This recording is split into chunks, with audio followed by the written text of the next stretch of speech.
સર્વને મારા જય શ્રી કૃષ્ણ. આપ સર્વેનું મારી યુટ્યુબ ચેનલમાં હાર્દિક સ્વાગત છે. અષાઢ માસના વદ પક્ષની પાંચમ એટલે રઘુવંશીઓની નાગ પાંચમ. તો આજે આપણે નાગપંચમીની કથા શ્રવણ કરીશું. તો વિડીયોને અંત સુધી જરૂરથી જોજો. અને જો ચેનલમાં નવા હોય અને ચેનલને સબસ્ક્રાઈબ ના કરી હોય તો જરૂરથી કરજો. નાગપંચમીના દિવસે વ્રત કરનારે સવારે વહેલા ઉઠી નાહી ધોઈ પરવારી નાગદેવનું ચિત્ર દોરી ઘીનો દીવો કરી પૂજા કરવી અથવા તો નાગ દેવતાની મૂર્તિની પૂજા કરવી. ત્યારબાદ બાજરીના લોટની ઠંડા ઘીમાં ચોળેલી કુલેરનો નૈવેદ્ય ધરાવવો અને એકટાણું કરવું. તેમાં આગલા દિવસના પલાળેલા મગ, મઠ, બાજરો, કાકડી તથા અથાણું ખાઈ શકાય.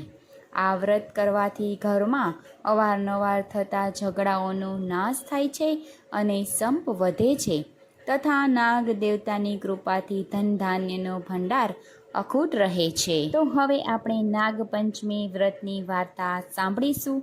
ઘણા વર્ષો પહેલાંની આ વાત છે. ધરમપુર નામે એક ગામ હતું. એમાં એક ડોશીમાં તેમના 6 દીકરા તથા વહુઓ સાથે રહેતા હતા. દરેક વહુને પિયર હતું, મા બાપ હતા, પરંતુ નાની વહુ રાધાને પિયરમાં કોઈ નહોતું. આથી તેને બધા જ નપરી કહી મેણા મારતા હતા. તેની પાસે સાસુ અને જેઠાણીઓ ખૂબ કામ કરાવતી હતી. આ ખાવાનું પણ પૂરું આપતી નહીં. ભાદરવો મહિનો આવ્યો એટલે ઘરે ખીર બનાવી અને ઘરમાં બધાએ પેટ ભરી અને ખીર ખાધી. પણ નાની વહુ રાધાને કોઈએ યાદ ન કરી. એ દિવસોમાં એ ગર્ભવતી હતી. આથી તેને ખીર ખાવાનું મન થયું. સાસુએ તેને તપેલીમાં જે હોય તે ખાઈ લઈ વાસણ માંજવા કહ્યું. રાધાએ રસોડામાં આવી અને જોયું તો ખાવાનું કંઈ જ ન મળે. ખીરની તપેલીમાં બાજેલા પોપડા સિવાય બીજું કંઈ જ ન હતું. આથી તે નિરાશ થઈ.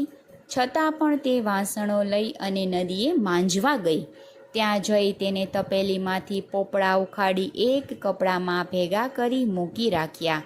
તેને એમ કે વાસણ માંજી લીધા પછી નિરાતે હું ખાઈશ. હવે બન્યું એવું કે જે ઝાડ નીચે તેને કપડામાં ભેગા કરી અને પોપડા રાખ્યા હતા તે એક નાગણ આવી અને ખાઈ ગઈ. તે પણ ગર્ભવતી હતી. થોડી વારે રાધા વાસણ માંજી અને ઝાડ પાસે આવી. તેને જોયું તો કપડામાંથી પોપડા ગાયબ. નાગણ આ બધું ઝાડ ઉપર સંતાઈ અને જોતી હતી. તેના મનમાં એમ કે હમણાં મને ગાળો દેશે. પરંતુ તેના આશ્ચર્ય વચ્ચે રાધા બોલી કે જેણે ખાધા હશે એનું પેટ થરજો. બિચારી મારા જેવી કોઈક દુખિયારી ખાઈ ગઈ હોય એવું મને લાગે છે. આ સાંભળી નાગણ ખૂબ જ ખુશ થઈ ગઈ અને તેને રાધાને દર્શન આપતા કહ્યું, બહેન, મને ખૂબ જ ભૂખ લાગી હતી એટલે તારી બધી જ ખીર હું ખાઈ ગઈ છું. બોલ, એના બદલામાં તારે શું જોઈએ છે? તારે કઈ વાતનું દુઃખ છે? એના પ્રત્યુત્તરમાં નાની વહુએ રાધાએ પોતાનું દુઃખ વ્યક્ત કરતાં કહ્યું કે માં, મારા પિયરમાં કોઈ સગું નથી, માટે મારા સાસરે સૌ મને મેણા મારે છે. વળી થોડા દિવસમાં મારો ખોડો ભરવાનો છે. મારે કોઈ ભાઈ નથી. હું કોને ખોડો ભરવા બોલાવું? આટલું બોલતા તેની આંખમાં આંસુ આવી ગયા. નાગણનું દિલ દ્રવી ઉઠ્યું. તેને રાધાને સંતાપ આપતા કહ્યું કે બેટી, તું રડીશ નહીં. તારે જરાય ચિંતા કરવાની જરૂર નથી. તારો ખોળો જ્યારે ભરવાનો હોય ત્યારે ફક્ત એક કંકોત્રી માળા રાફડા પાસે મૂકી જવાની. બાકીની બધું જ હું સંભાળી લઈશ. આ સાંભળી રાધા ખુશ થઈ ગઈ. થોડા દિવસો પછી વહુનો ખોડો ભરવાનો દિવસ આવ્યો. જેઠાણીઓ નાની વહુ રાધાને મેણા મારવા લાગી. અલીબાઈ, પિયરમાં તો કાળું કૂતરુંય નથી, તો પછી ખોડો શાનો ભરવાનો હોય? આ સાંભળી નાની વહુ દુઃખી થઈ ગઈ. તેને સાસુને વિનંતી કરી, મારા પિયરમાં દૂરના એક સગા છે, એમને મારે કંકોત્રી મોકલવાની છે, લખી આપો. સાસુએ ના છૂટકે મોટી વહુ આગળ એક ચબરખીમાં 2 અક્ષરો પઢાવી નાની વહુને આપ્યા. રાધા ખુશ થતી કંકોત્રી લઈ અને રાફડા પાસે આવી પહોંચી અને ત્યાં મૂકી અને મનોમન પ્રાર્થના કરી ઘરે પાછી ફરી. ખોળો ભરવાનો સમય થયો એટલે જેઠાણીઓ અંદરો અંદર મસ્કરી કરવા લાગી.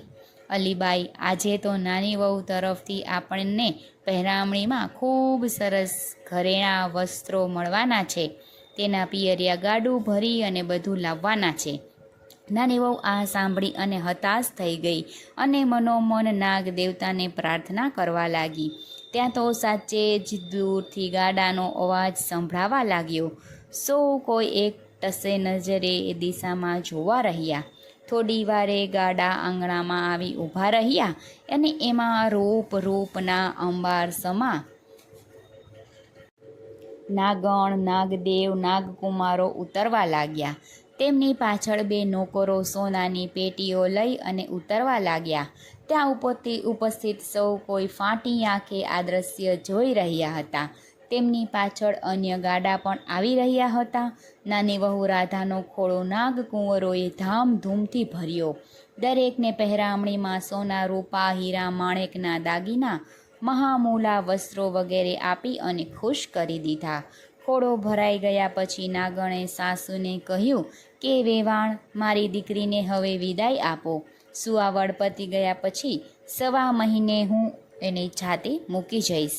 સાસુ બિચારી શું બોલે એ તો બધું જોઈ અને હબકી ગઈ હતી. નાગણ નાની વહુને લઈ અને વિદાય લીધી. નાની વહુ નાગણ સાથે ગઈ તો ખરી, પણ મનમાં એને મૂંઝવણ થઈ કે આ નાગણ મને ક્યાં લઈ જશે. પરંતુ એની શંકાનું તરત જ નિવારણ આવી ગયું. દર આગળ આવી નાગણે હાથ ફેરવ્યો ત્યાં તો નીચેની જમીન ધસી અને ભોંયરાનો રસ્તો ખુલી ગયો. એ ભોંયરામાં જઈ અને તેને મહેલમાં આવ્યા. રાજાના કરતાં પણ ભવ્ય એવો મહેલ જોઈ રાધા આશ્ચર્ય પામી. નાગણે તેમને કહ્યું કે રાધા, તારે અહીંયા કશું જ કામ કરવાનું નથી. ખાઈ પી અને આ સામે પડેલા હિંડોળા પર ઝૂલવાનું જ છે.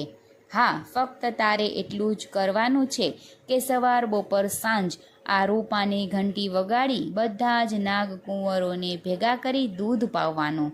નાની વહુએ આ કામ સહર્ષ સ્વીકારી લીધું. દિવસો પસાર થવા લાગ્યા. એક શુભ દિવસે તેમને દેવ જેવો દીકરો અવતર્યો. બધા જ રાજીના રેડ થઈ ગયા. છોકરો ધીરે ધીરે મોટો થવા લાગ્યો. એક દિવસ રાધા કંઈ કામ અંગે દૂધને વાસણમાં ઝાંપવા મૂકી અને બીજા રસોડામાં ગઈ. છોકરો રમતો રમતો ત્યાં આવી અને ચઢ્યો અને તેને રૂપાની ઘંટી લઈ વગાડવા માંડ્યો.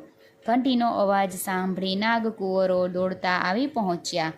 તેમને જોઈ છોકરો ડરી ગયો અને તેમના હાથમાંથી ઘંટડી છૂટી અને 2 નાગકુંવરોના પૂંછડા પર પડી. આથી નાગકુંવરોના પૂંછડા કપાઈ ગયા. બીજા નાગકુંવરો ગરમ દૂધ પીવા ગયા ત્યાં એમના મોઢા દાઝી ગયા. વિચારા નાગકુંવરો બાંડિયા બૂછિયા થઈ ગયા.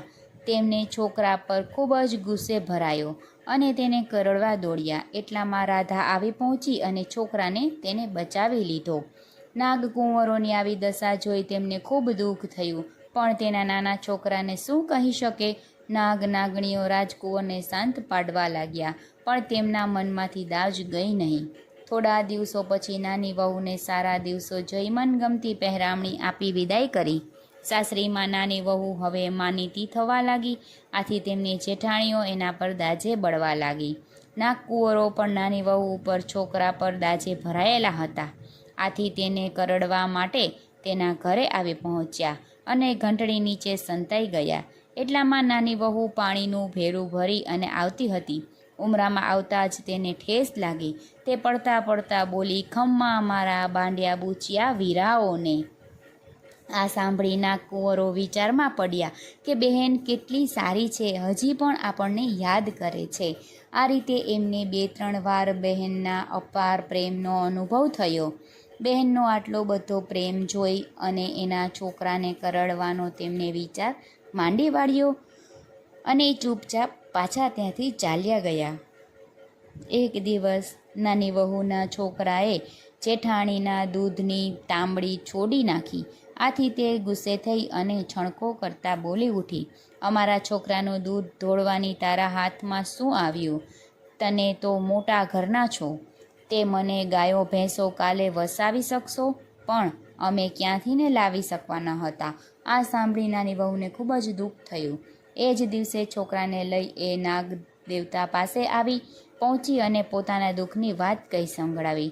નાગમાતાએ તેને આશ્વાસન આપી બીજે દિવસે નાગકુંવારોને ગાયો લઈ અને તેની સાથે મોકલી આવ્યા. તેમાંની કેટલીક ગાયો જેઠાણીઓને આપી. આથી તેઓ ખુશ થઈ ગયા. આખા ઘરમાં આનંદ છવાઈ ગયો. હે નાગ દેવતા, જેવા નાની વહુને ફળ્યા આ વ્રત કરનાર સૌ કોઈને ફળજો. બોલો શ્રી નાગ દેવતાની જય.